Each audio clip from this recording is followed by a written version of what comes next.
ज्ञान book channel में आपका स्वागत है। आज हम एक कहानी सुनाने जा रही हूँ जिसको सुनने के लिए आप हमारे चैनल को लाइक, शेयर और सब्सक्राइब करके नए हो तो बेल आइकन दबा दीजिए तो आपको नया वीडियो का नोटिफिकेशन मिलता रहेगा। तो चलिए सुनाती हूँ। एक बार की बात है, एक गरीब औरत का नाम ममता था।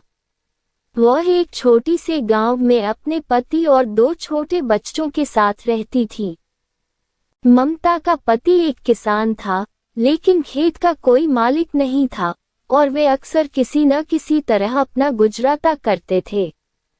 एक दिन ममता के पति बीमार पड़ गए। वह काम करने में असमर्थ थे और परिवार की आय तेजी से कम हो गई। ममता को अपने परिवार को बचाए रखने के लिए हर वह चीज बेचनी रखी जो वह कर सकती थी। उसने अपना चरण, अपना पशुधन और यहाँ तक अपना फर्नीचर भी बेच दिया। एक दिन ममता जंगल में घूम रही थी जब उसे एक बुद्धिमान महिला मिली। व्युत्पत्ति महिलाओं के बारे में पता चला कि ममता परेशान थी और उसने पूछा कि क्या गलत है।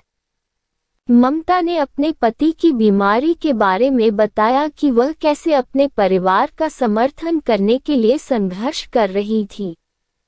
महिलाओं ने साहसपूर्वक सुना और फिर उसने कहा, ममता, मैं देख रही हूँ कि तुम एक मजबूत और दृढ़ आश्वस्त महिला हो। तुम इस चुनौती को पार कर जाओगी, लेकिन पहले बंधन अपने पिता को सीखना होगा। ममता को समझ नहीं आया कि दादी का मतलब क्या था, लेकिन उसने उसकी सलाह के लिए धन्यवाद दिया और अपने रास्ते चली गई। जब ममता घर में घुसी तो उसने माँ की बातें के बारे में सोचा।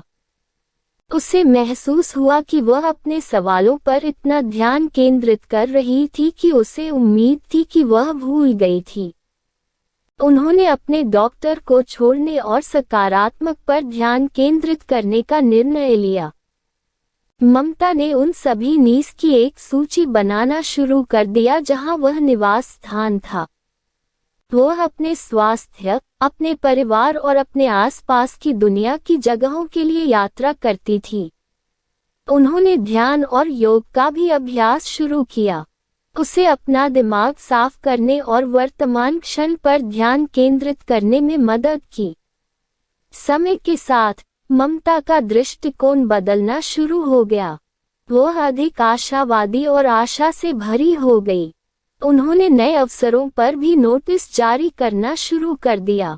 उन्होंने हस्तनिर्मित आभूषण का एक छोटा सा व्यवसाय शुरू किया और उन्होंने स्थानीय शास्त्रीय केंद्र में योग आभूषण भी सिखाना शुरू किया।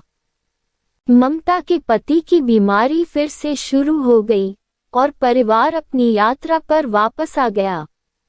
ममता का व्यवसाय सफल रहा और वह समुदाय में एक प्रतिष्ठित सदस्य बन गई। एक दिन ममता जंगल में घूम रही थी जब उसने फिर से महिलाओं को देखा।